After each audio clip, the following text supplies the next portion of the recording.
क्योंकि हमारे कार्यकर्ता, हमारी पार्टी के लोग चुनाव हारे नहीं हैं, जीते हैं। लेकिन जो अगर नुकसान हुआ है तो सिर्फ उन जयचंदों की वजह से हुआ है। और कुछ हमारे पार्टी के भी भीतरघात हुआ है। जो समाजवादी से जो प्रत्याशी थे उनका सपोर्ट प्रशासन करता रहा। हमारे साथ मौजूद हैं पूर्व सांसद घनश्याम सिंह लोधी जी। इस बार दोबारा चुनाव लड़े थे लेकिन हार उनको हासिल हुई, क्योंकि यहाँ से समाजवादी पार्टी के मोहिबुल्ला नदवी जो है लगभग 80,000 से ज़्यादा वोटों से जीते हैं। उनसे जान लेते हैं इस बार हार का क्या कारण रहा। देखिए, हमने और हमारी पार्टी के कार्यकर्ताओं ने तन मन धन से चुनाव लड़ा और ऐसे समय चुनाव था क्योंकि बड़ी भयंकर गर्मी थी और कटाई का समय था। किसान कटाई कर रहा था, लेकिन उस समय भी हमारा चुनाव हुआ। लेकिन कुछ लोगों ने, जो हमारी पार्टी के जयचंद हैं, उन्होंने मौके का फ़ायदा उठाया और पार्टी का चुनाव ना लड़ाकर दूसरी पार्टी का सहयोग किया। उसी वजह से ये हार का कारण, जो हार का मुंह देखने को मिला है हमें, वही वजह है।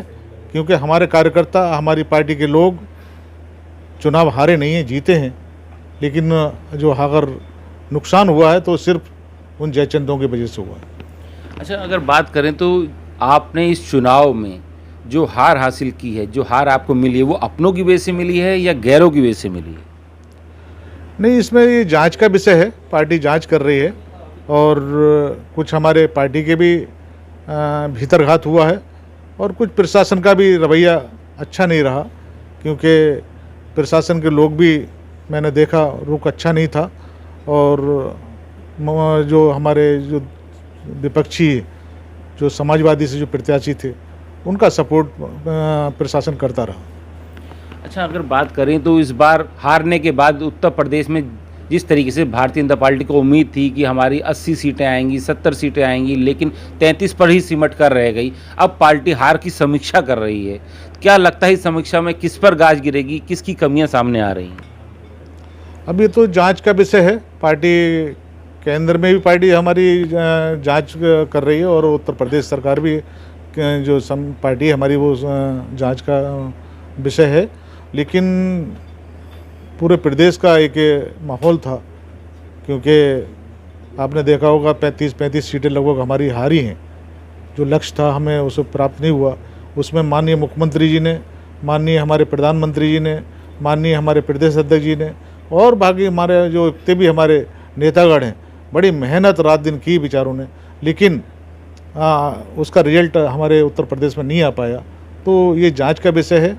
और एक विपक्ष ने एक हवा चला रखी थी कि आरक्षण विरोधी, क्योंकि जब सरकार आ जाएगी, जब 400 अगर सीटें इनकी आ जाएंगी तो ये आरक्षण को चेंज कर देंगे। तो ये झूठा एक प्रोपेगेंडा एक फैलाया गया, उसके कारण भी हमारी पार्टी को नुकसान हुआ। अच्छा, जिस तरीके से अब नरेंद्र मोदी जी तीसरी बार प्रधानमंत्री की शपथ लेने जा रहे हैं, उसको लेकर क्या कहेंगे? देखिए, तीसरी बार माननीय मोदी जी इस देश के प्रधानमंत्री बनने जा रहे हैं। तो मैं सबसे पहले तो अपने देश के प्रधानमंत्री को बहुत बहुत बधाई देना चाहता हूं, क्योंकि उन्होंने जो 10 साल में हमारे देश को यहाँ तक पहुँचाया है। अब 5 साल का कार्यकाल हमारे एनडीए ने उन्हें नेता मानकर प्रधानमंत्री बनाने जा रहे हैं। तो मैं समझता हूँ इन 5 सालों में जो हमारी देश की, जो हमारी इच्छा थी, जो हमारी उम्मीदें थीं, उसे पूरा करने में हमारे मोदी जी काम करेंगे और हमारे देश को उस ऊंचाई तक पहुंचाएंगे।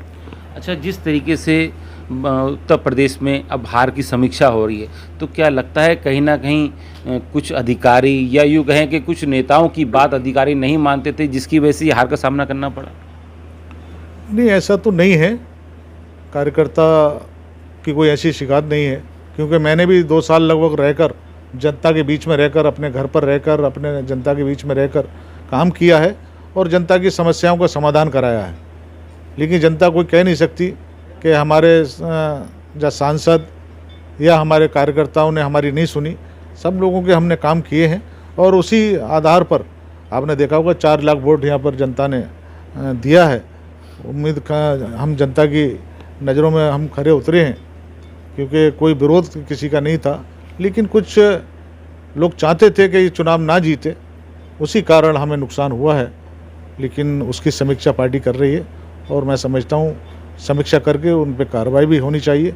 ना तो अगर कार्रवाई नहीं हुई तो कल 2027 चुनाव सामने खड़ा है, तो मैं समझता हूँ ये आज नहीं कल भी नुकसान होगा।